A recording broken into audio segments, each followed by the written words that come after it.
bidukorera kuko nta kimana yagusaba kugira ngo ugire ikigukorera, byose bidukorera kuko biri mu nshingano zayo, ikabidukorera twebwe ubwayo nk'abana bayo. Cyakora mwebwe niba muzi ko mutari abana b'Imana, mukomeze mugende abagaragu n'ibirara bakomeze barya ibyanyu, babyikorere babijyane iwabo, kuko bo bazi ko batari kujya kwa data, batari kujya mu ijuru. Ariko niba uzi ko uri umwana w'Imana, umva neza ko Imana idakeneye umutungo wawe, ahubwo niyo ikwiriye gufata mu byayo akaba ari iguhereza, yamara kuguha ubwayo nawe ubwawe ukayishimira. Ese mugira ngo Imana ijuru iryubakishije ya mafaranga mwatanze? Ese mugira ngo ijuru Imana iryubakishije cyangwa igenda muri za modoka nziza mwatanze mugahereza ba runaka ngo bakunde bagendemo babasengere babasabire babagire kanyarira n'ahandi hantu runaka? Umuntu akakubwira ko azikorera umutwaro wawe, wowe arakubeshya, aragushuka. Ntacyo twatanga ngo tugure ubuntu bw'Imana, ntacyo twaha Imana kugira ngo ibone ikidukorera. Nababwiye kare ko Imana ubwayo yari yadukoreye igikorwa gikomeye cyane cyo kuduha umwana wayo akadupfira. Uburyo ugomba kumenya wowe ubwawe uburyo ugomba kubanamo n'Imana, nubwo waba ufite amafaranga cyangwa akaba ntayo ugira, nubwo waba yatanze menshi cyangwa akaba nta nayo watanze, niba wizera Imana, yizera umenye ko Imana igukorera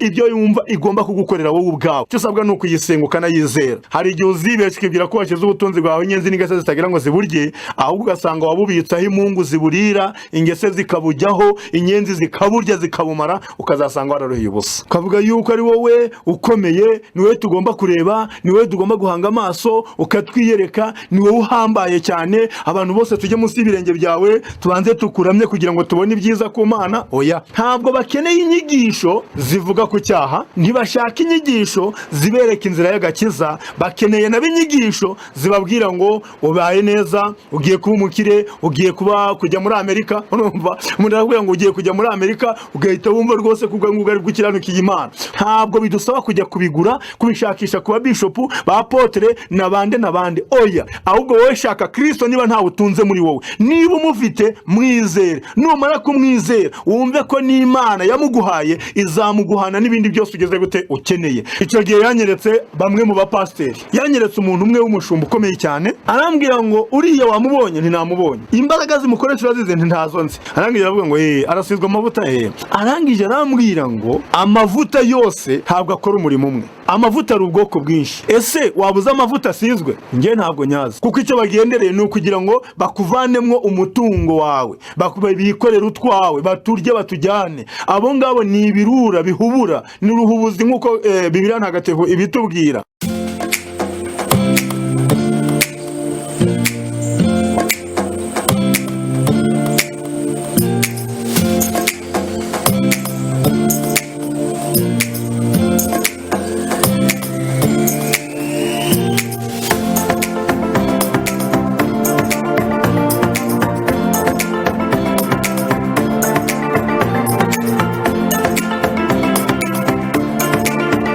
Mu izina rya Yesu Kristo rifite ubutware, rifite imbaraga n'ubushobozi, uyu mwanya turi wa mwanya mwiza waduhaye mwiza wo kumva ijambo ryawe, umwanya mwiza wo kugira ngo twitekerezeho, twisuzume, turebe icyo ijambo ryawe ridushakaho. Tugeze mu mwanya mwiza rero, tugiye kumva amagambo yawe, tugiye kumva mwene data. Ndasabye kugira ngo umwuka w'Imana yururukire kuri we, abane nawe, amukoreshe. Kandi duhagaritse imbaraga zose z'umwijima, imbaraga zose z'abadayimoni zirwanya, zidashaka ko iri jambo ryagera ku bantu. Duhagaritse sekiburwanya ikirere kugira ngo akurweho. Imbaraga z'Imana, umwuka w'Imana amanukire ku bantu bari bwumve iri jambo, amajwi n'amashusho agere ku bayareba, kandi agende agire umumaro kuri bo. Amajwi bumva, ibyo bumva bibafashe guhinduka no gutekereza. Umudayimoni wo kurwanya no kwiyemera no kudatekereza neza icyo ijambo ry'Imana ridusaba atsindwe kandi akurweho. Ngwino ubana natwe, ngwino tugire neza, ngwino dufashe, ngwino turengere. Umwanya wose tugiye kumara, reka umwanya mwiza kandi umwanya w'igiciro, tuzumva ubuhamya bwa benshi bahamagara bavuga ko hari Imana yakoranye nabo, ko ubugingo bwabo bwahindutse. Muri wa mwanya mwiza wo kuza gusengera abarwayi n'abafite ibyifuzo, uze kubana natwe kandi tugire neza, utwiteho muri izina rya Yesu Kristo, amen. Noneho reka twinjire mu mwanya w'ijambo ry'Imana, kubera ko ubuhamya bwawe bwo ni burebure, abantu bazabukurikirana wenda kuri YouTube mu bihe bizaza. Ahubwo reka twinjire mu mwanya w'ijambo ry'Imana. Hari mwene data dufite hano muri studio waherekeje uyu mugabo, nawe hari icyo yumva yifuza kumubaza, ndagira ngo nawe aze mbere yuko atwinjirira mu ijambo ry'Imana abanze agira icyo abaza, ariko nanjye nkavuga ngo uze kudufasha uduhurize iri vugabutumwa riri mu madini rimwe na rimwe ripfuye, cyane cyane amadini ya Gikristo usanga agenda agoreka ukuri ariko yagakwiriye kuba asigasira ukuri. Reka rero twumve mwene data, ubundi nawe uraza kumusubiriza hamwe, ariko utujyanisha neza ku nyigisho zijyanye n'ubuhanuzi cyangwa n'ubuhamya cyangwa n'iyerekwa wagize, kugira ngo ubashe guhaguruka utangire kwamamaza ukuri, utangire kuvuga Kristo. Ni karibu, Imana y'amahoro ikumera umugisha. Reka saba abantu munkurikiranye, uramenye ntuhaguruke, icara, niba hari n'ibyo uri gupinga ubanze ubikurikirane ubone gupinga wumva. Hano ntabwo tuzabazanira umuntu uvuga ibinyoma, niyo mirongo yavuze n'ibyo bintu yavuze ko biri muri Korani mwabyumvishe. Reka rero ubundi tumureke, turaza njyewe ndaza nyuma mbasengera tugana ku musozo w'ikiganiro cyacu. Imana ikomeze kuba umugisha, reka muryoherwe nanjye ndyoherwe niturije ahangaha muri studio. Murakoze. Amazina yitwa Ntambara Jean Pierre, nanjye ndi umwigisha wa Kristo Yesu. Nagize umugisha wo kumenyana n'uyu mugabo Ari Yusufu, ariko nifuza kugira ikibazo namubaza wenda gishingiye ku myizerere y'abakristo uyu munsi. Tujya tubana nk'abakristo uyu munsi bavuga ngo bizera Yesu nk'umwami n'umukiza, yewe bakagerageza no gukora ibimenyetso n'ibitangaza. Nkavuga ese Yesu umuganira aguha ubwo butumwa, hari icyo yaba yarabikubwiyeho ko mu butumwa utwaye abazagerageza gukora ibitangaza no gukiza abarwayi mu izina rye bakwiye kuba bahembwa amafaranga cyangwa se baka amafaranga abakristo nk'uko tugenda tubibona? Ese hari icyo byaba bigamije cyangwa se hari icyo byamarira uriya muntu? Impamvu iki kintu ngiye nkibaza, nzi neza yuko hari amadini uyu munsi ariho ashingiye ku ndoke n'indamu z'abantu, ariko nkagira icyo kibazo kivuga gutya, nkabone uyu muntu niba yarahuye na Kristo uyu munsi, Kristo we ubutumwa yaguhaye hari aho byaba bihuriye n'amafaranga no gukora ibitangaza ugamije kwemeza abantu, cyangwa ni ubutumwa bw'umwimerere? Muvandimwe arakoze Jean Pierre, ati ibwiriza butumwa wahawe Kristo mwarahuye muraganira, akubwira niki yakubwiye ku ibwiriza butumwa rero none ryo gukora ibitangaza abantu bakafata n'amafaranga n'ibiki byose babishakamo inyungu nyine. Okay, mu kiganiro tugiye gukora ndaza kubivugaho kuko ngiye gutangira kino kiganiro nifashishije amagambo ari mu gitabo Paulo yandikiye Timoteyo, cyangwa se urwandiko Paulo yandikiye Timoteyo igice cya mbere, harimo igice cya kane, urwandiko rwa mbere Paulo yandikiye Timoteyo igice cya kane. Ngewe ndakoresha Bibiliya yitwa ijambo ry'Imana, niko nifite Ikinyarwanda cy'iki gihe. Abantu bafite Bibiliya yera ubwo nyine nabo baraza gusoma bumve icyo irimo iravuga.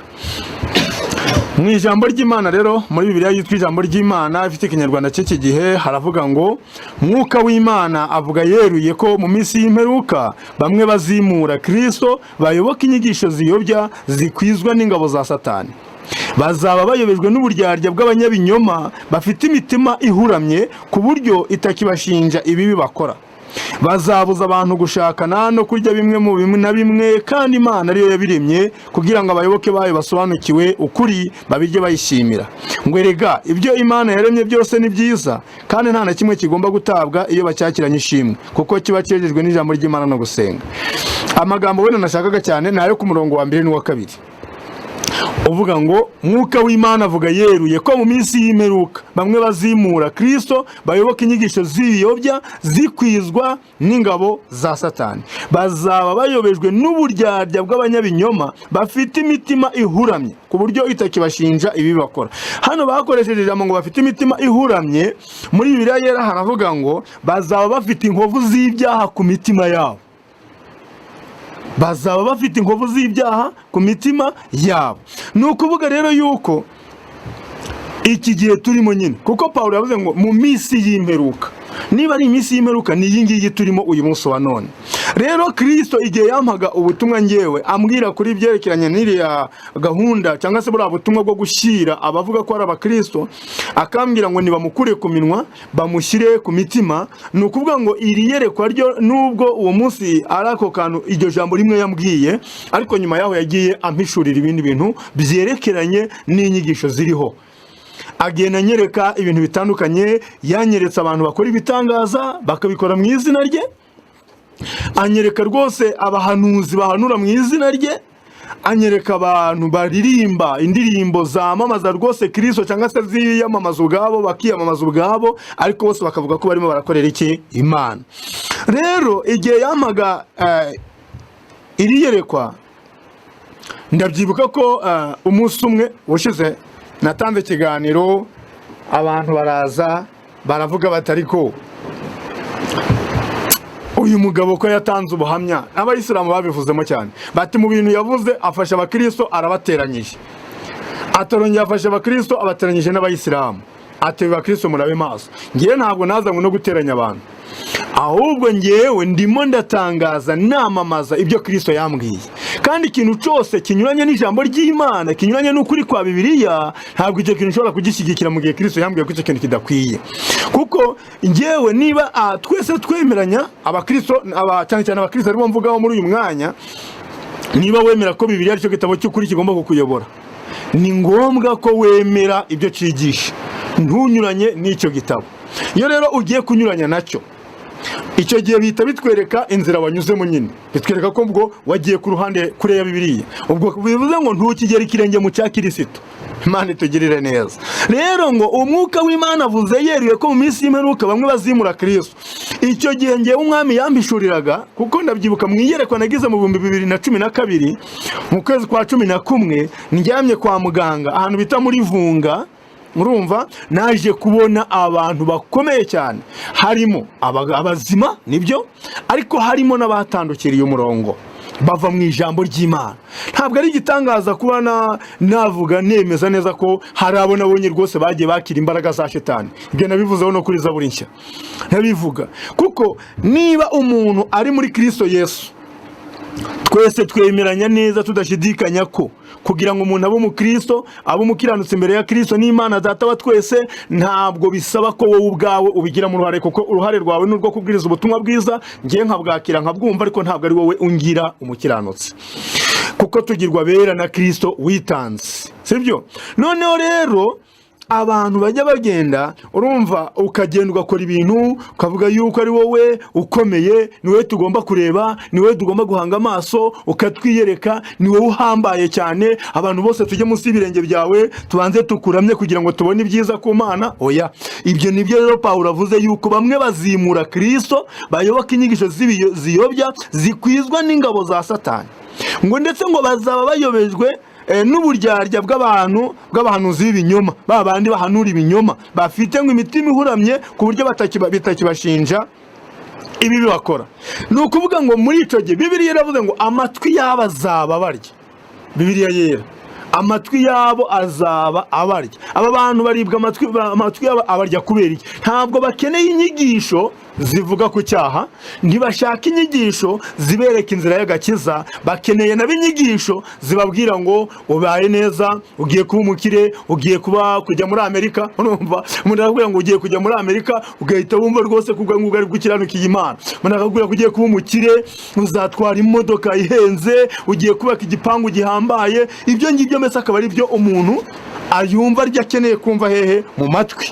Numubwira ngo iki ni icyaha, arafunga amatwi kugira ngo atakumva, ndetse anakubwire ko uri mubi. Abantu bamwe hari abo twigeze kuganira barambwira ngo ariko ubwo butumwa urimo uratanga wowe, twe dukeneye ubutumwa buhumuriza imitima. Nibyo koko, ngo Kristo ntabwo, ngo Imana ngo ntabwo iduha ubutumwa buduhahamura. Aho ngaho njye natekereje ko ari ukwibeshya cyane. Imana itanga ubutumwa buhumuriza ku muntu wese wemera kugaruka imbere y'Imana, akatura ibyaha, amara kwicuza ibyaha, agasezerera kuzongera kubisubiramo. Imana imuha ubutumwa bumuhumuriza nagaruka imbere y'Imana. Ariko umuntu watandukiriye umurongo, agasuzugura Imana, akajya gukora ibyaha, uyu nguyu ntabwo ahabwa ubutumwa bumuhumuriza igihe cyose atemera kugaruka mu nzira. Niyo mpamvu ahita hatambukamo n'ubundi butumwa ngo nimutagenza mutya njye nzabagenza mutya, nimutagenza mutya nzabagenza mutya. Niyo mpamvu mu gitabo cyo gutegeka kwa 2:28 igice cyayo cyo cya mbere cy'icyo gice kivuga imigisha Imana izatanga ku bantu bazumvira amategeko yayo. Ikindi gice gikurikiyeho kivuga imivumo izibasira ba bantu bazaba bararengereye amategeko y'Imana. Rero icyo gihe yanyeretse bamwe mu bapasteri, anyereka abashumba bakomeye. Aho ngaho ndahibuka ko umwami naramubwiye ngo yanyeretse umuntu umwe w'umushumba ukomeye cyane, wene bitari ngombwa ko mvuga izina. Arambwira ngo uriya wamubonye? Ntinamubonye. Imbaraga zimukoresha urazize? Ntazo nzi. Ariko njye numva ari kuvuga izina rya Kristo. Ndetse mberutse no muri icyo gihe hariho amakuru arambuye ku maradiyo bahamagara ati mufata nimero za telefone ejo bundi muzadusanga hanaha. Uyu mu bishop arasizwe rwose, ariho amavuta y'Imana avuye muri Isirayeli. Nari nicaye ndavuga nti Allahu Akbar, niyo magambo navuze. Allahu Akbar, Imana niyo nkuru. Niko nakoresheje. Urumva ngiye ndi umuyisilamu ndimo ndereka ibintu byo mu bakristo. Noneho ndangije n'ubwo ariko ejo bundi batubwiye ko mugabo asizwe, arasizwe amavuta rwose. Arangije aravuga ngo arasizwe amavuta. Arangije arambwira ngo amavuta yose ntabwo akora umurimo umwe, amavuta ari ubwoko bwinshi. Ese wabuza amavuta asizwe? Ngiye ntabwo nyazi kuko numva bavuga izina rya Yesu, kandi uvuze izina rya Yesu wese tumubara nk'umukristo. Ati ntabwo ari uko bimeze. Ashobora kuba adasizwa amavuta ya nyayo, amavuta y'umwuka Imana itanga igasiga abantu bayo. Noneho ashobora kuba asizwa amamesa, wabibwirwa n'iki? Ashobora kuba asizwa ubuto, wabibwirwa n'iki? Arangije arambwira ngo mbese amavuta y'ubuto wayatwarisha imodoka? Ndavuga ntabwo byashoboka. Amavuta bisiga wayafata ukayajyana muri biriya byuma bisya, ugashyiramo ayo mavuta, yarangiza akanyereza imashini cyangwa se akazamura umuriro w'imashini kugira ngo ikore ibyo akagombye gukora? Ntabwo bishoboka. None se amavuta atwara indege wayatwarisha imodoka? Ntabwo byakunda. Atuko niko bidakunda rero ku bantu banjye. Hariho basizwe amavuta yanjye bwite nabahaye ya mwuka muziranenge, mwuka wera w'Imana, ndabasiga barasigwa kugira ngo bakore umurimo wanjye. Ariko hariho n'abasizwa andi mavuta utamenya ngo yavuye he, bagenda bagakora ibyo bishakiye bakanyuranya n'ijambo ryanjye. Abo ngabo ikizabakubwira rero nuko abenshi muri bo babikora bagamije icyubahiro, bagamije inyungu. Ntingwe ambwira uwa kabiri. Hano muri iki gihugu harimo abapotre benshi. Ambwira amazina y'abantu bamwe na bamwe, kandi mwiyereko bamwe nari maze no kubirebera, ndimo ndabareba ukuntu bakira imbaraga, barahira bakarahira, agenda akarahira imbere y'umuntu wicaye afite intebe nawe yicayeho, akakicara nk'uko mwicaye namwe. Yarangiza uje kumusanga bagira amasezerano bagirana, ukayasezerana, ukarahira indahiro, ukemeza yuko ntuzigera ubwiriza ikintu bita icyaha, uzajya wirinda kukivugaho. Wowe ubwira abantu ko kujya mu ijuru nta kibazo, agakiza kaba mu mutima. Umuntu akaba yagira agakiza mu mutima, inyuma ntukaboneyo. Wamureba mu nzira ukibaza se uyu muntu arakijijwe cyangwa ntabwo akijijwe. Ariko mwagera mu rusengero ukamubona arimo araramya, arimo arahimbaza, nta kibazo. Mubwiriza butumwa wiwe nawe nuko nguko. Ugasanga ababwiriza butumwa bambaye kimwe n'abayoboke babo, uburyo bambara, yakwambara imyambaro runaka, ngo agakiza ntabwo kari mu myambaro, kari mu mutima. Ugasanga ni ikibazo. Noneho arambwira ati rero aba bantu bagenda bafata amazina azamurwa, bakiha amazina y'ibyubahiro bashaka gutandukana n'abandi, aba ni abantu bakwiriye kwitonderwa. Ejo bundi numvise umuntu ari kuvuga ngo udafashe ituro ngo ujyanire potere runaka. Ndeka mbavuge amazina kuko yarabavuze uwo bita ngo niba ari apostle ni Habineza ni ninde. Yaravuze ngo udafashe amaturo ngo ushyire Apotre Gitwaza, ntufate amaturo ngo yashyire Bishop Bosiko, ntufate amaturo ngo yashyire Bishop niba ari Bunyoni, ntabwo nzi izina rye, nabyumvishe kuri YouTube. Noneho ngo mbese utekereza yuko uzazamurwa nandi? Noneho nge ndibaza umuntu akeneye kuzamurwa nande ahubwo kugira ngo agere ku rwego Imana imwemeramo? Ninde ukwiriye kumuzamura? Ese kugira ngo nzamurwe mu ntera kubera iki bisaba kubanza kuguhereza ibiguzi? Mu umunsi umwe mugaragu w'Imana Petero agiye gukora igitangaza mu gitabo cye byakozwe n'intumwa.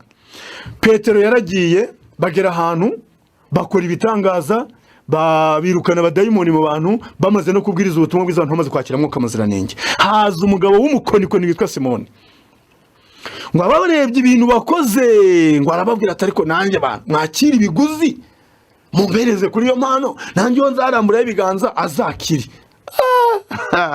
Petero yamusubije amagambo akomeye, amubwira ngo pfana ifeza zawe, ntabwo impano y'Imana igurwa amafaranga, igurwa ifeza. Aramubwira ngo ndetse kuri uyu mugabane w'umwuka nta mugabane nta n'urutabo ufiteho. None ibaze Petero wasengeye abantu bakakira Mwuka, bagatangira kuvuga indimi, kubera iki Petero atakiriye bino biguzi kugira ngo n'uyu nguyu nawe agenda bikore? Ubwo ntiyagombaga kumuzamura mu ntera anyujije muri ubwo buryo?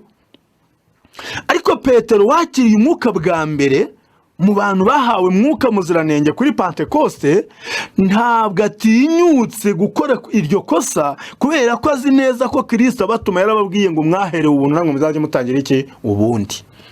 Ariko umuntu akiranukira hariya ngo umuntu utemera Apotre Gitwaza, ntiyemere Bosiko, ntiyemere Bishop Bunyoni, ntiyemere Bishop Rwanda Muracyarius, ngo uwo muntu ni umukozi wa Satani. Ngo umuntu utemera ijambo rya Apotre Gitwaza avuze, Apotre runaka, ngo na Bosiko Bishop, na Bishop Rwanda Muracyarius, ngo na Bishop Bunyoni, ngo icyo gihe ngo uwo muntu aba ari imyuka mibi, ngo kuko ijambo abo bagabo bavuze, ayo magambo arayivugiye ndayiyumvira ku matwi yanjye, ngo ayo ngo ari nk'Imana ivuze. Urakoze cyane, Imana iguhe umugisha. Ngo rwose ngo iryo jambo ugomba kuryumva nk'iry'Imana. Tekereza nawe ariko Bishop avuze ijambo nawe ugahita uvuga ngo amina, Imana iravuze. Apotre runaka aravuze ngo amina, Imana iravuze. Ibyo ni ibikise twaba turimo turerekeza. Rero uyu mugabo ndi kuvugaho yavuze ibintu arangiza nta kintu kizima mvanyemo, nta na kimwe. Yavuze ku mafaranga, avuga kwiyemera gukomeye cyane. Reka mbabwire bene data, Bibiliya yaratubwiye mu gitabo cya, reka mpasome muri Petero, mu butumwa bwiza nanone mu rwandiko Petero yanditse. Petero yandikiye abantu ababwira amagambo akomeye, ababwira muri Petero wa kabiri, urwandiko rwa kabiri rwa Petero, igice ni icya kabiri uhereye ku murongo wa mbere. Reka mwumva amagambo ahanditse, ndasoma muri Bibiliya n'ubundi yitwa ijambo ry'Imana. Ngo ariko nk'uko abahanura b'inyoma badutse kera muri rubanda, niko n'abigisha b'inyoma bazaduka muri mwe, bazisuka muri mwe rwihishwa, bakwiza inyigisho ziyobya ngo kandi zisenya, ngo ndetse bazihakana umugenga wabo wabacunguye, maze bidatinze bikururireho icyorezo. Ngo benshi bazakurikiza ingeso zabo ziteye isoni, bituma abantu basebya inzira y'ukuri Imana ibayobora. Urumva, kubera ko abantu bazagenda bakagenda bazana inyigisho zabo bihimbiye, bakazana za nyigisho z'ibinyoma, ngo bizatuma abantu benshi batuka inzira y'Imana. Kuko iyo ubona umuntu akubwira ngo urabanza utange kino, numara kugitanga Imana ibone kugirire neza, urimo uratukisha inzira y'Imana, urimo uratukisha izina ryayo. Urumva, noneho gatatu aravuze ngo kubera irari ryabo, abo bigisha nyine b'ibinyoma, ngo bazababwira amagambo bihimbiye bashaka kurya utwanyu. Ayo ni amagambo ya Bibiliya, ntabwo ari kuva mu kanwa kanjye. Bazababwira amagambo bihimbiye bashaka kurya utwanyu, ngo nyamara kuva kera urubanza rwabo rwarateguwe, kandi kurimbuka bagenewe kuregereje. Uyu ni Petero wabivuze. Urumva, arahagurukana inyigisho, Kristo abinyereka, bo bamaze kurahira, yambwiye ko abo bantu ikibajyanye, icyo bagomba gukora nyine ni ukugaragaza ibitangaza. Ibyo bintu bimeze nk'ibitangaza bazaba bakora ni uguhumisha abantu, kugira ngo abantu nyine umuntu ahume, ayoberwe inzira arimo arerekezamo, ahanga amaso runaka.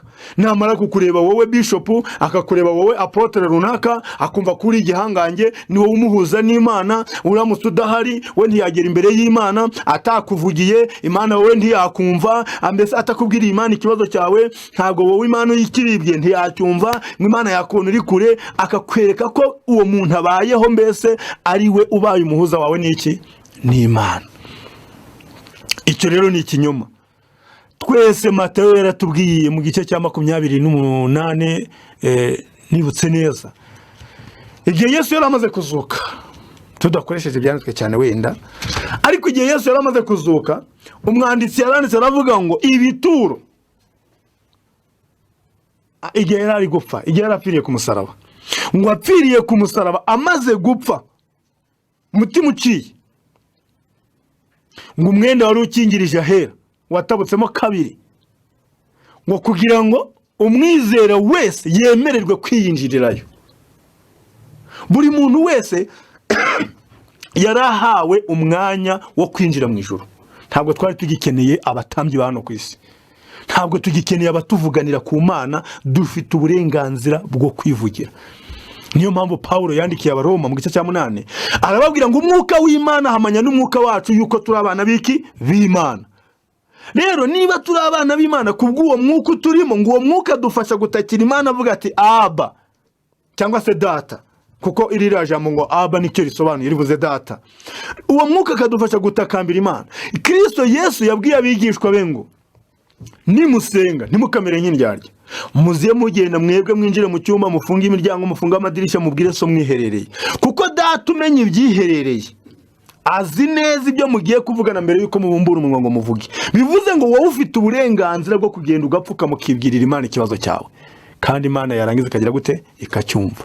Ngiye ndi umuhamya wabyo. Ntabwo kuri uyu mwanya kuba mpagaze hano mfite bishop wansengeye, ntabwo mfite apotre runaka wansanze, kereka uwahagarara akambwira ko ntari mu mwuka w'Imana kubera ko ntasanze apotre Gitwaza cyangwa ntasanze bishop Rwanda Muracarisi cyangwa Bosco nk'uko abo ngabo babivuze. Rero ntabwo gushikirana n'Imana, kuba umuntu uhuye n'Imana, uri connected n'Imana, ntabwo bisaba yuko byanze bikunze ugomba kuba waragiye ngo runaka ari wo kuramburiraho ibiganza, aruko nawe abanje kuguvanamo ayo wari wabitse mu mufuka wawe, cyangwa wagurishije itungo ryawe kugira ngo bakuzamire. Barakumva iki kintu. Imana itugirire neza. Rero muri icyo gihe umwami ariko nyereka ibyo bintu, maze kureba abo bantu nibagije impamvu abantu badashaka kujya baravuga ku cyaha. Ni ukubera iki? Nubwiriza ikintu bita icyaha, abantu bazaguhunga. Nuvuga ko abantu ari babi, ibyaha barimo bari kubigendamo, ukabereka ibyaha byabo, uzagira abayoboke bakeya wowe ushaka abayoboke. Ariko icyiza ni ikihe? Nuko nareka kuvuga ibyaha, nk'uko yamara kugirana isezerano n'uriya mugabo wamusezeranyije hariya, akamwemerera ko abayoboke bazaza abona amafaranga, ati mwebwe muzashaka ubutunzi. Ariko natwe dukeneye abantu batuyoboka, kandi aba bantu bakatuyoboka batazi neza ko bari kuyoboka shitani cyangwa se bari kwerekeza mu nzira mbi, ahubwo bazabikore bazi ko bari kujya mu ijuru.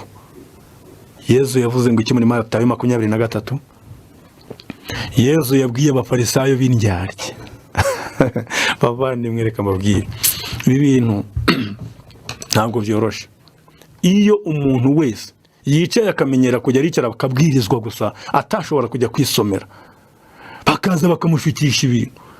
Yesu yarababwiye ngo mwandyarya mwe muzererezwa mu misozi no guhindura abantu kugira ngo bayoboke idini yanyu. Ngo iyo bamaze kuyiyoboka, bamaze kwinjira muri iyo dini yanyu, ngo bahinduka inkubwe ebyiri, nubwo ngo bikuba kabiri kuba abana bo muri Gehinomu kurusha mwebwe mwabahamagaye. Kuko mwebwe ubwanyu mufunze ijuru, ntimushaka kuryinjiramo, nabo mushumbye cyangwa abo muyoboye abo ngabo nabo ntimubemerera kugira ngo bagire gute bageyo.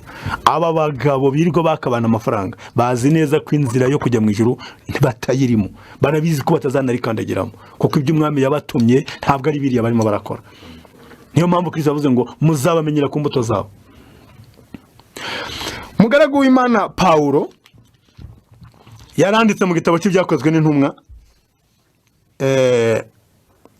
cyangwa se bamwanditseho amagambo yavuze ari gusezera ku itorero ryo mu Efeso. Ku gice cya 20 umurongo wa 25 haravuze ngo nagenze muri mwe ntangaza ibyerekeye ubwami bw'Imana, ariko ubu nzi yuko nta numwe muri mwe uzongera kunshiriyera. Ubwo arasezeye ari kwigendera.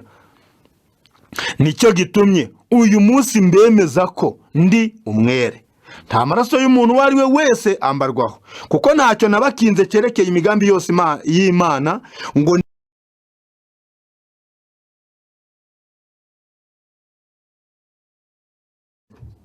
ndimo ndababwira ku byerekeranye na ziriya mbaraga abantu bakoresha barimo barasengera abantu bateranye mu rusengero, babahamagaje mu biterane runaka, barangiza bakakubwira bati turashaka kubasengera, bakagenda basenga bazenguruka banyura mu myanya abantu bicayemo, bajya mu ntebe runaka baberekeza aho bya biganza byabo, bakagenda bababwira muri rya jambo navuze ryitwa fire fire fire, cyangwa se bakavuga n'andi magambo mu buryo butandukanye.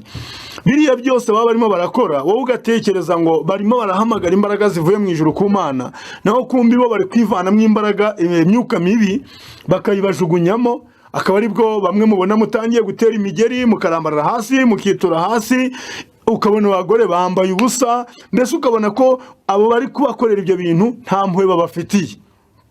Wowe ukibwira ngo ni umwuka w'Imana, abandi bicaye nk'ariya cyangwa bahagaze hariya bakavuga bati bariya abantu buriya baguye hasi ni imyuka mibi irimo kubavamo, ni imbaraga z'abadayimoni. Na ba bandi bari kubabwira yuko bari kubakorera ibyo bitangaza bakubwira ko ari imyuka mibi bari kukuvanamo, imyuka mibi ya karande, yo mu miryango, iya hehe, bakabizana muri ubwo buryo. Nawe wituye hasi warambaraye, wahoze uri gutaragura imigeri, igihe ugarukiye uti bankuye mu mwuka, imyuka mibi, ukiruhutse mbese nk'umuntu uvuye kure cyane. Ariko ziriya ni imbaraga mbi baba babajugunyemo, ni imyuka mibi ubwabo babajugunyamo. Bamara kuyibajugunyamo mukarambarara hasi, mwateragura imigeri, mukaniha, mukaboroga, abandi bakamoka mu buryo runaka, ukagira koko ngo ni imbaraga zari zibasa mwebwe byari batuyemo mutari musanzwe munazi ko bibarimo. Iyo ni imyuka mibi bari abagabo babashyiramo kugira ngo babone uburyo baza kubungukamo, bababeshya ko babakoreye ibitangaza, bakabeshya ko bakijije indwara, bakabeshya ko birukanye abadayimoni muri mwe, bakabeshya ko bakoze ibintu mbese bihambaye byo mu rwego rwo hejuru. Ni ukugira ngo bishakire icyubahiro, mubakunde, mububahe, mwumve ko aribo bakomeye, nibarangiza babarya utwanyu nk'uko twabibonye Petero yavuze, babashukishije amagambo y'ibinyoma yo kubashyeshyenga, bagahimba biriya bintu. Ziriya mbaraga nahishuriwe ko ari imbaraga abadayimoni bakoresha, ari imbaraga barabagabo bagenda bakajya kuzishaka hiryo ngiyo ahantu hatandukanye, kugira ngo nibamara kuzambara bo ico bagendereye n'ugukira. Barakeneye ubukire, barakeneye ibyubahiro, babe mu nzego zo hejuru, kandi babe bafite n'uburyo babeshejeho imiryango yabo, mwebweho bamaze kubaryo twanyu baturangije. Ubwo rero igihe ubonye biriya biganza barimo barabibatunga, mukagira ngo ni umwuka w'Imana barimo barabasukamo, mu by'ukuri gusengera abantu kugira ngo bakire umwuka wera w'Imana ntabwo bisaba kurambura ibiganza muri buriya buryo bagenda berekeza ku bantu bamanura izo mbaraga zabo babesha ngo ni umwuka w'Imana, bavuga bati za faya na zaki. Uwo muriro baba barimo barahamagara ni umuriro ubwabo bifitemo mubi, babacanamo bakabatwika, mukagurumira murambaraye hasi, mukibwira ko ari imbaraga z'Imana.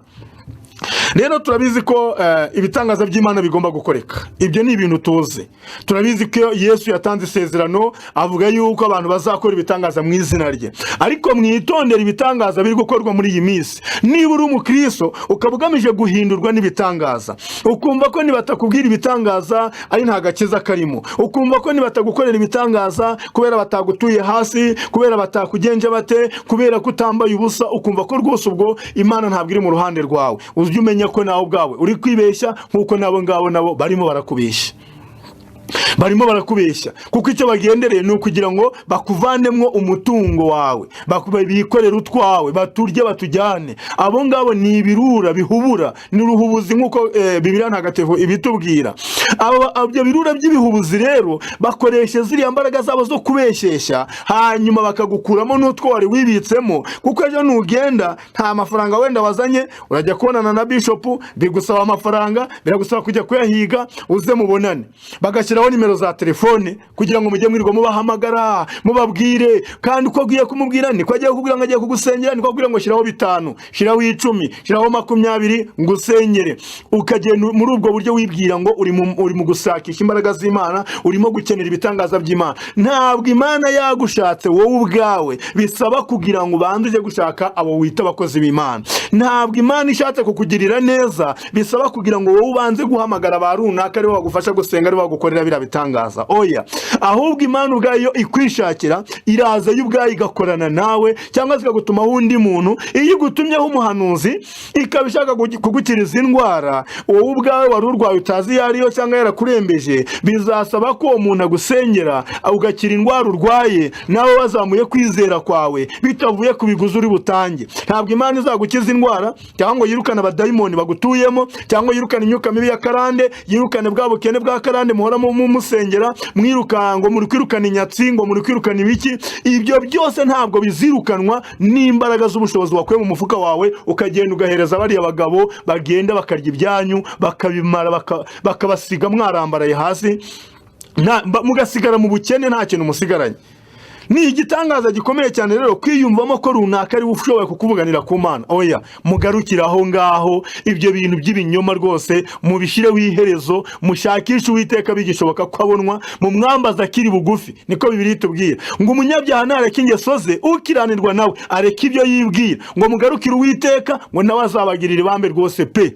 Niba warahawe uburenganzira bwo kugera imbere y'Imana, bitabaye ngombwa ko runaka kugirayo, bitabaye ngombwa ko runaka kuvugira, wowe ubwawe genda upfukame wisabira Imana icyo ukeneye kuyisaba iguhindurire amateka. Inyigisho yo kukubwira ngo runaka n'ugomba kubanza kukujugunyamo hariya, nka ya yindi nanjye numva bavuga ngo igihe uriya muntu wari urwariye ku kidendezi cy'i Betisada, ngo Yesu yaraje ngo arangije ngo ura muntu ngo aramubwira ngo simfite unjugunyamo. Yesu yaramubaje ngo urashaka gukira, yagombaga gusubiza yego, ariko kubera ko yaramenyereye nyine nawe ko babanza kujya mu mazi, yumvise ko rwose nta bushobozi nta mbaraga zindi afite zo kuba yajya mu mazi kugira ngo ashobore kuvamo. Noneho umuntu akazana inyigisho nk'iyo, yarangiza akakubwira ngo kugira ngo ukire, kugira ngo umere neza, kugira ngo ugubwe neza, ngo bisaba ko haboneka ukujugunya mu kidendezi.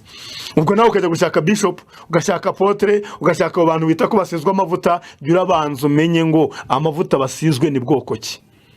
Urebe nawe Yesu wewe arakwibariza urashaka gukira, musubize ngo yego, nurangiza umwizere. Bariya abantu ntabwo baturusha ubusabane n'Imana, natwe tubishatse twasabana nayo, uretse ko ngewe ntanemeza ko hari ubusabane bafitanye nayo. Bafitanye ubusabane n'imyuka mibi n'imbaraga z'umwijima zikorera muri iyi si akarindagiza muri ibi bihe. Bene data, ndabingingira kugira ngo muhindure ingendo mutagenda nk'abatagira ubwenge.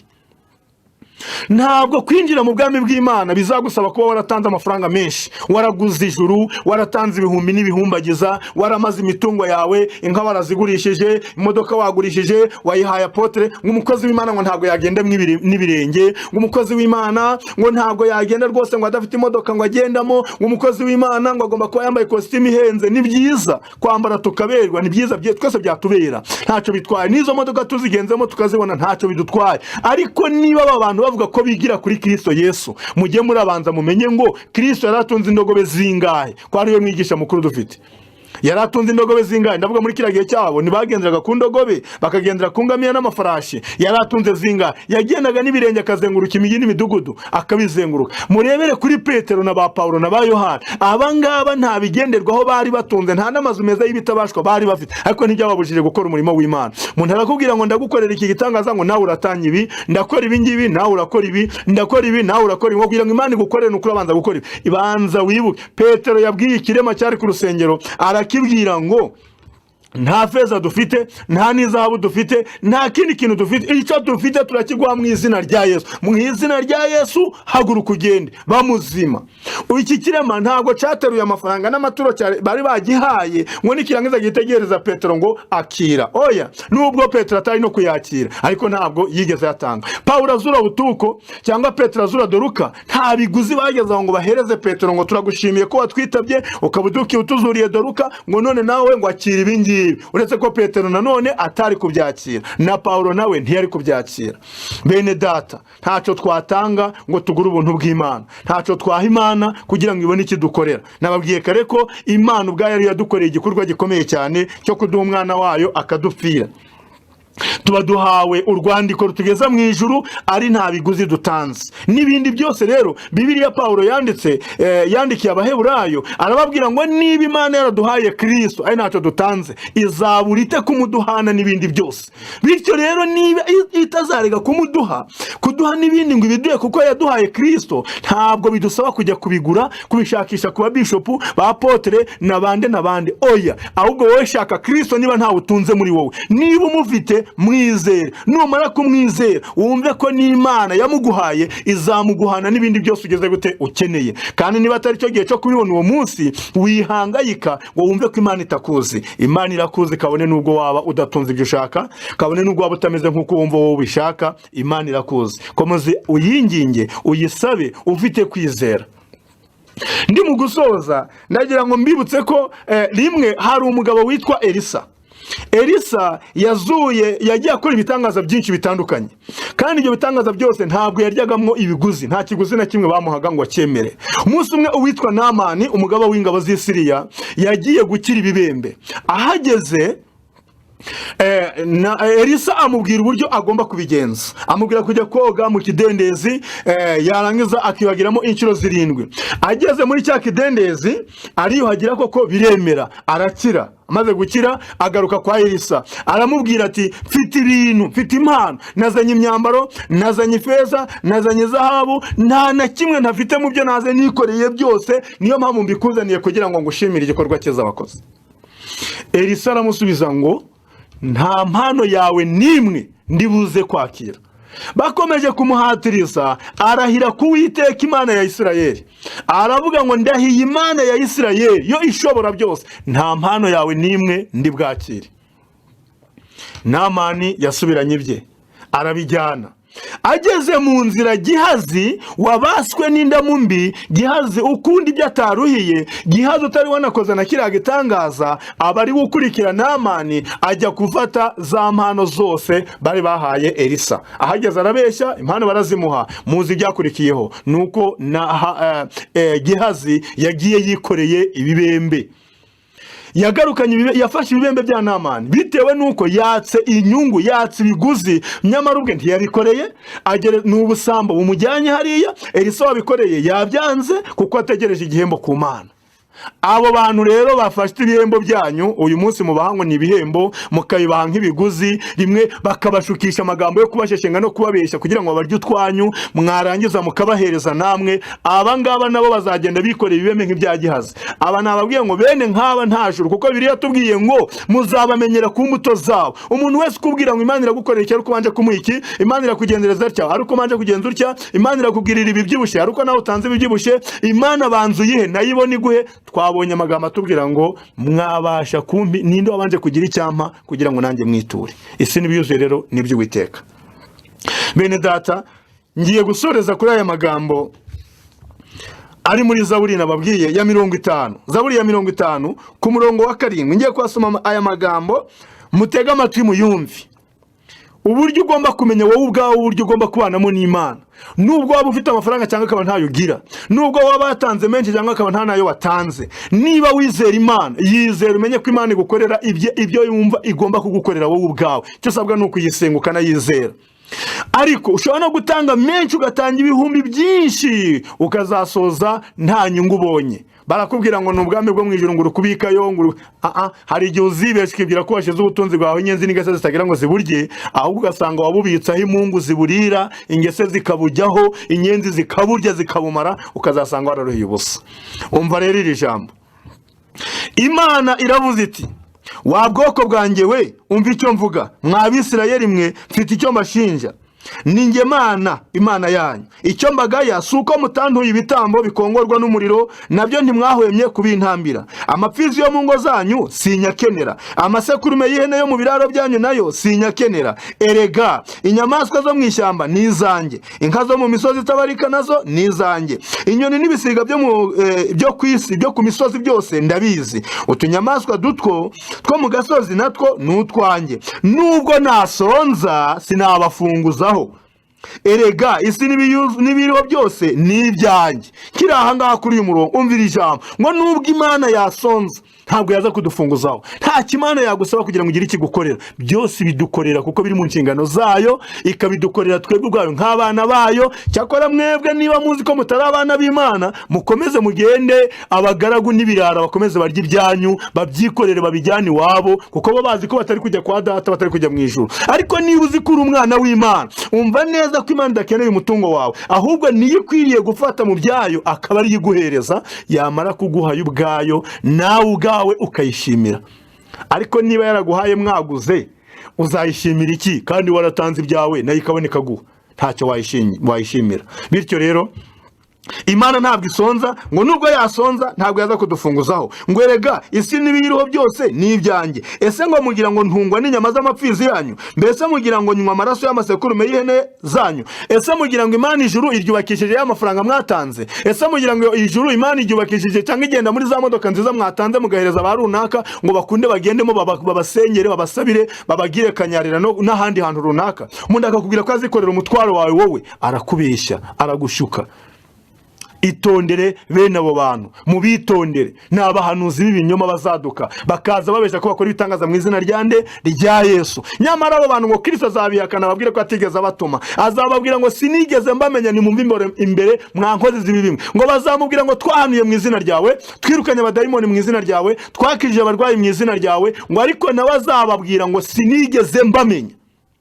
Uramenye rero, nibabwirwa ko atigeze abamenya, nawe ubwawe uzabwirwa ko batigeze bakumenya, kubera ko wanyuze mu nzira zitari zo. Ujya gutanga ruswa, uyu munsi wa none ruswa mu Rwanda irahanwa n'amategeko, irahanwa n'imbere y'Imana. Ruswa irahanwa rero. Igihe cyose wibwira yuko uzatanga ruswa ku Mana, uzamenye neza yuko uri mu buyobe. Imana itugirire neza. Ndasoreza rero ngo ngewe Imana ibitamo mbashakaho nuko munshimira. Ngewe usumba byose icyo mbashakaho nugusoza ibyo mwansezeraniye. Mujye munyambaza mwagize ibyago, bityo nzabakiza namwe mumpeshe ikuzo. Amen. Imana itugirire neza. Aya rero niyo magambo nifuje ko tuganira kuri uyu mwanya. Rero tugiye gusenga Imana, hanyuma nawe utekereze duri gusenga, wibaze inzira niba wari waratanye, ugaruke neza imbere y'Imana. Murakoze, ndabashimiye, kandi Imana ikomeze kuba ahantu umugisha natwe twese. Hanyuma Imana niyabishaka tuzongera tuganire mu izina rya Yesu Kristo umwami wacu. Amen. Reka dusenge Imana. Mana, turagushimiye mu izina rya Yesu, wowe wabanye natwe mu bihe byose bitambutse kugeza kuri uyu munsi wa none. Ndagushimiye cyane kubw'umuhamagaro mwiza wampamagayemo kugira ngo nkore umurimo wawe. Ngushimiye kubwa bene data bose turi kumwe nabumbishije iki kiganiro. Ndakwinginze Mana kugira ngo iri jambo ryawe rigiraho rivana abantu naho ribashyikiriza, rikura abantu mu myobo bajugunywemo, maze ribazamure hejuru. Mwami Mana yacu, wakoze mu kuboko kwawe gukomeye kugira ngo ubereke ko uri umunyabuntu kandi wuzuye neza n'imbabazi nyinshi. Ndasabye kugira ngo iki kiganiro gihindure imitima ya benshi, kandi natwe Mwami Mana yacu gikomeze kudufasha. Reka ijambo ryawe rikomeze ryogere kandi ryamamazwe hirya no hino kuko Yesu yabivuze. Reka abantu bawe bamenye ukuri, kandi ukuri kuba bature. Tubisabye mu izina ry'umwami wacu Yesu Kristo. Amen. Imana ibahe umugisha. Ndizera ko mwakurikiranye kandi ikiganiro cyangwa se inyigisho mwigisha hari icyo ukuyemo utagikuyemo, waba ufite ikibazo muri wowe, ariko kandi nanone si ngombwa ngo abantu bemerere rimwe. Igihe kizagenda buhoro buhoro mugenda mukurikirana, igihe cy'Imana iyo cyageze kigera ku muntu kandi agahinduka. Ubwo rero reka dushimire umukozi w'Imana watuganirije, kandi atuganirije neza rwose. Ndahembutse, nawe urahembutse, turafashijwe. Ikindi ndasaba abantu ngo tugabanye kuba abafana b'amadini, ahubwo twumve iki ijambo ry'Imana ritubwira, twumve iki Imana idushakaho. Njya mbabwira ko iki kiganiro kidashingiye ku idini runaka. Iki kiganiro gishingiye ku ivugabutumwa ribohora, rimurikira abari mu mwijima, ryereka ndetse n'ibinyoma byicaye mu madini. Nicyo iki kiganiro kigamije. Ubwo rero ntuzatubonere mu ndorerwamo kuvuga ngo uyasengera aha. Twebwe tuje kugaragaza ukuri kw'ijambo ry'Imana. Amadini murimo muyagumemo, ntituyabakuyemo, kuko naho tubakura tubajyana nta dini dufite, nta niryo tuzashinga. Njya mbabwira ko nta dini nzashinga. Hari n'abagiye baza kundeba ngo dushinga amadini. No, na Rugagi yigeze aza kundeba, arambwira ati ndashaka uze dukorane umurimo w'Imana, kuko twakoranye n'umurimo w'Imana mu idini twahozemo, atarava mu idini yari arimo, ajya kwinjira mu nyigisho z'ubuyobe. Ntago twe twaje gushinga amadini, ntago twaje kuzuza abafana bayoboke buzuye amadini, twaje kubwira abantu kuri. Niyo mpamvu ikiganiro gikurikirwa na buri muntu wese. Ubaye umunyabwenge rero wakurikirana ukumva icyo tuvuga, icyo ukuruka cyakira, icyo atari ukuruka ntucyakire, ariko twe nta kinyoma tubazaniye hano. Icyo tubazaniye byose ni ukuri ko tuyobowe n'umwuka w'ijambo ry'Imana. Ushobora wenda kumva twavuze nko ku idini ryawe bikakubabaza, ni uko utaratsinda ikintu cyitwa fanatizme iri mu madini. Usengera hano uzajya mu ijuru, utubahiriza ibintu bizagenda gutya, utabigenza gutya ntibizagenda gutya. Ubwo ibyo bintu by'uruvangitirane nibyo twaje guca ku kajagari. Muzatungurwa nimbazanira ijambo Apotre Gitwaza yavuze. Yararyivugiye si audio, mutazagira no kubabeshya. Yaravuze ngo udasengera muri Zion Temple ngo uwo ntazajya mu ijuru. ngo udasengera muri Zion Temple ngo aragowe. No, ntabwo aribwo butumwa twabazaniye. Ubutumwa tubazaniye ni ubabwira ngo nimwihane mu byakozwe n'intumwa Petero Imana imaze kumwiyereka. Yanenaga abanyamahanga ngo ntiyasangira nabo ngo agendane nabo, aravuga ngo mbonye yuko ngo ukora ibyo gukiranuka wese Uwimana iramwemera. Ntago ari ubikorera muri ADPR, ntago ari umudivantiste, ntago ari umusilamu, uwo si umuhamya w'abayehova, uwo si umuprotestanti, uwo ntago ari muri Anglikani, ahubwo umuntu wese yaba wera n'uterwa, ndavuga umuzungu n'umwirabura, umuntu wese ukora ibyo gukiranuka ikijambo rimusaba Uwimana iramwemera utitaye aho uri ibyo gukiranuka. Twewe ntago tubashikuza ngo muve mu madini yanyu ntaryo tufite tubajyanamo, ahubwo turabwira ngo nimujye mukuri muyoboke ukuri. Reka dusenge Imana rero. Wowe urwaye indwara ikuremereye ikuruje, fata Bibiliya uyirambure ishyire ahakurya, dusengana Imana mu izina rya Yesu, kandi abantu bajya bakira mujya mubibona mu izina rya Yesu Kristo. Turasenze kugira ngo abadukurikiranye uyu mwanya baruhijwe n'umubiri bifuje ko twasengana Imana. Turabasengeye kugira ngo imbaraga z'Imana zikiza zibohora zize zicagagure iminyururu imigozi y'abadayimoni yaboshya abantu b'Imana. Mu izina rya Yesu Kristo turasengera Satani, turirukana Satani ku mugaragaro. Nyemerera abantu barwaye indwara z'uburyo bwose, abarwaye imitwe idakira, abarwaye umugongo, abarwaye paralize, abarwaye diabete, abarwaye impyiko, abarwaye amaguru, abarwaye indwara zose, abarwaye kanseri mu izina rya Yesu Kristo, abarwaye ibihaha, abarwaye impyiko, izo ndwara zose uri hejuru y'abaganga bose, ni nawe utanga ubwenge ku baganga. Kiza abo waramutse gukiza mu izina rya Yesu, bakize kuko umubiri y'ubabaye abantu barababara kandi bararemererwa. Izo ndwara zose, hakaba n'izindi zayobeye abaganga babanyuza muri scanner nta ndwara igaragara, kuko indwara z'abadayimoni ntiziboneshwa n'ibyuma byo kwa muganga. Aba bantu barwaye ibintu bibirukankamo bibarya bibamereye nabi, abaganga bavuga ko babona ko nta ndwara afite kandi umuntu arembye, iyo myuka mibi turayihambirije kuzimu, turayirukanye mu izina rya Yesu. Abashyize Bibiliya abarya reka induka ikiganza cya marayika w'Imana usikana akamenya uburwayi n'uburibwe, sikanakamenya uburwayi n'uburibwe. Nyemerera abo bantu bose bari kuribwa bagiye kwa muganga indwara zikabura mu izina rya Yesu, barya bamamagara bakambwira ngo hari ibirukanga mu mutwe, hari ibirukanga mu mugongo, ngo bakumva kimeze nk'igisimba. Iyo myuka mibi y'abakonikoni n'abarozi n'abapfumu, iyo myuka mibi turayihambirije, turayitwitse ikuzimu, turayohereje ikuzimu mu kidaturwa mu izina rya Yesu Kristo.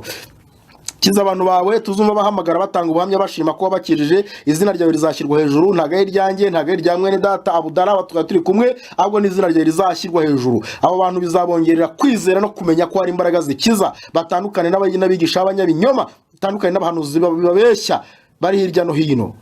Bagire neza kandi ubafashe ubarengere, batabare abari mu Rwanda n'abari hirya no hino badukurikiranye batadukurikiranye, bose ubakiza, barembeye mu ngo, barembeye kwa muganga, bose ubakize kandi wigaragaze mu izina rya Yesu Kristo. Dusengeye abashomeri muri iki gihugu badafite akazi, badafite ibyo kurya, inzara, abantu bafite inzara ari benshi, abantu bafite ubushomeri, abantu bafite babarara hanze babuze aho kurara, abo bose ubabonera igisubizo kibakwiriye. Kandi duhamagaye imishinga iza gushora imari mu Rwanda, wohereza abashoramari muri iki gihugu, ureka abantu bashora imari kugira ngo abanyarwanda babone akazi, babone imibereho, kandi abahinga barumbu imyaka yere, aborora amatungo yabo akure neza, imyuka mibi yica amatungo, indwara ziza mu matungo iyo yose yagarare mu izina rya Yesu Kristo. Tabara abantu bawe kandi ubarengere. Dusabiye ababyeyi batarabona abana, amaze igihe bakeneye abana batarabona abana, nibashyire Bibiliya kunda dusengana Imana, nimushyire Bibiliya kunda abadamu mutarabona abana kandi mubakeneye. Dusengeye mwami bari ababyeyi bifuza abana, bifuza kubyara bakarera bagaheka, gukikira umwana ni byiza, umwana n'umuhuza n'umuryango, umwana nezeza umuryango. Reka ababyeyi bakikira abana, abatasamaga basame, abazinzwe kubw'imyuka mibi turabazinguje amaraso ya Yesu mu izina rya Yesu Kristo. Reka unyemerere tuzumva abantu ugirira neza bavuga ko babyaye kandi basamye, kandi data wa twese bazagushima. Nyemerera abagiye kubyara kwa muganga, utanga abana bazima, duhagaritse abadayimoni bica abana, abadayimoni batwara impinja, iyo myuka mibi ndetse bagatwara n'ababyeyi, iyo myuka mibi hagarare. Utanga ubumenyi budasanzwe kandi utange ubwenge bwo gutabara abagiye kubyara. kugira ngo abaganga babashe kubafasha. Ngaho bagire neza kandi ubafashe ubarengere muri byose. Komeza kudufasha umugisha badukurikiranye hirya no hino, kandi ijambo ryawe riherekeze kandi rigere ku muntu wese. Mwene data umurinde kandi umurindisha imbaraga zawe, umwigaragarize uko bukeye nuko bwije, kuko agiye guhamya mu bihe bigoye kandi biruhije, ariko umugire neza, umufashe, umukomereze imbere yawe. Ngaho komeza kudufasha no kuturengera mu izina ry'Umwami wacu Yesu Kristo, amen. Imana y'amahoro ibamere umugisha. Dushimiye umushyitsi wacu Haji Yusuf, Imana imuhe umugisha kubwo kuza kutuganiriza, kandi ndatekereza ko n'ubundi muzakomeza hari uburyo muzakomeza kumukurikirana kuri za YouTube cyangwa se nirakunda hano mu kiganiro tuzamugarura. Byose bizaterwa no gushaka kw'Imana. Ubwo rero mukomeze musengere kandi musengere umurimo w'Imana, kuko turumva tugomba guhaguruka tugakomeza kuvuga Kristo, tugakomeza kumuhamya kuko abantu benshi bayobeye mu madini, ari abayobye babishaka Imana yabahindura bigakunda. Ubwo ndavuga abanyamadini birirwa bakabana amaturo adafite icyasobanuye, batigisha abantu kwihana. Imana yabahindura, abidahinduye abayoboke babo bamenye ubwenge bwo kumenya izo ncakura zihishe mu madini. Mwumvishe ko mugenzi wacu yagiye abisobanuraho. Ubundi naho ubutaha ngiye tuzasubira na Nsengimana Elise kuwa gatandatu isaa 4 z'ijoro tuzabana.